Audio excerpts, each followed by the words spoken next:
I'll tell you the long time ago when we lived up there on the Walker Knob there where the car, that's where we lived. The top of the mountain, you know, where the tower was up there, and that me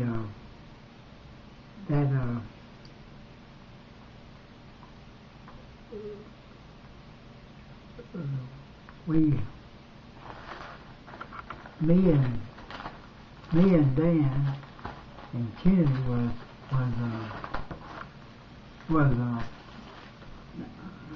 down there in at the barn. They had a log barn, you know, his built all logs. Of course, Uncle Jim had built it, you know, there. He lived there for years, and he built the barn. And we was down there, and my daddy, he had him and another fellow had made some brandy. You know, they'd made a run of apple brandy. And he brought there to the barn. He brought 2 jugs.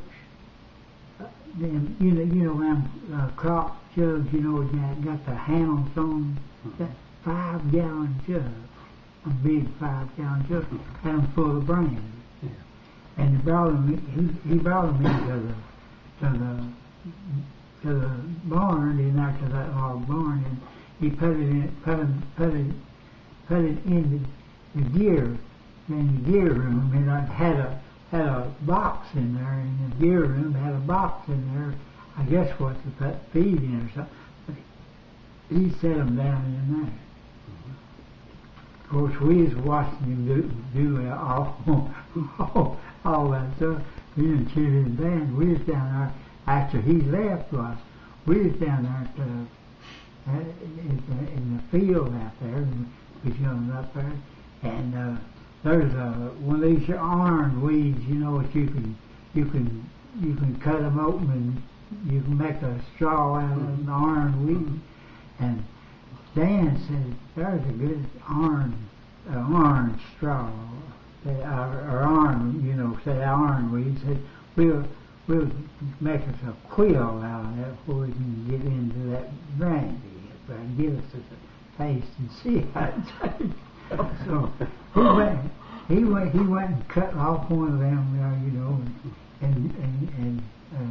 and fixed it, you know, like he was made. And so he said before Dad come back, and we'd be up there, and, you know, we'd taste it, you know. Well, me and Kenny, we went up there and in there and went and stuck it down in one big jug, and I got me a taste of it, you know, but his fiery, you know, and I spit it out, you know, I didn't drink. But Kenny, he didn't either. He just got it in his mouth. I guess might have swallowed it.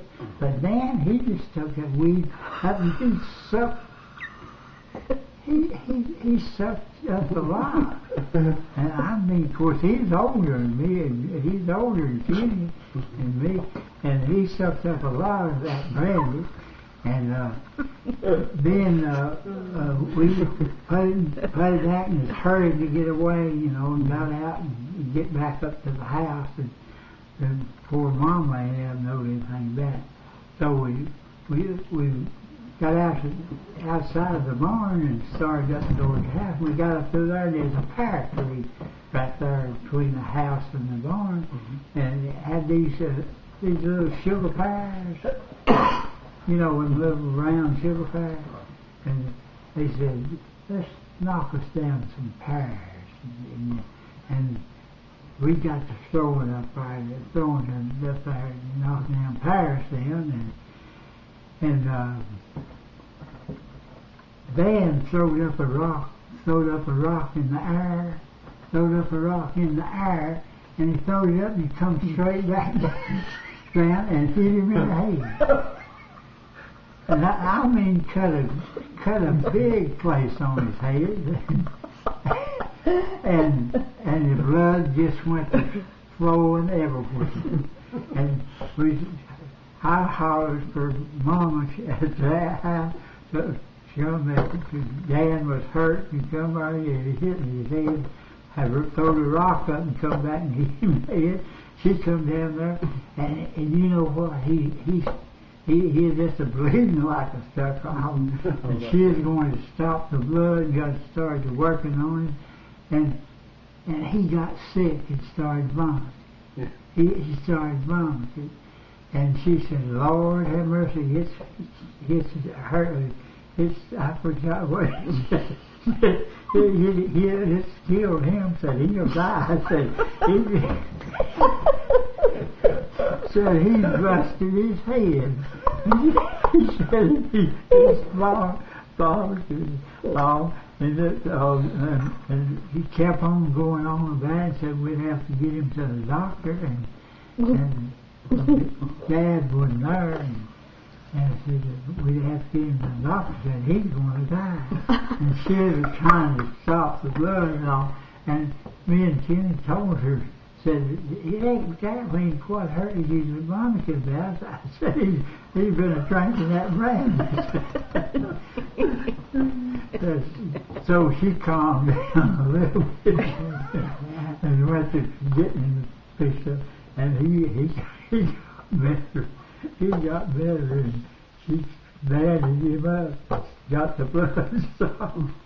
So it's me hanging on the Brandy and getting the pears down, got getting the head.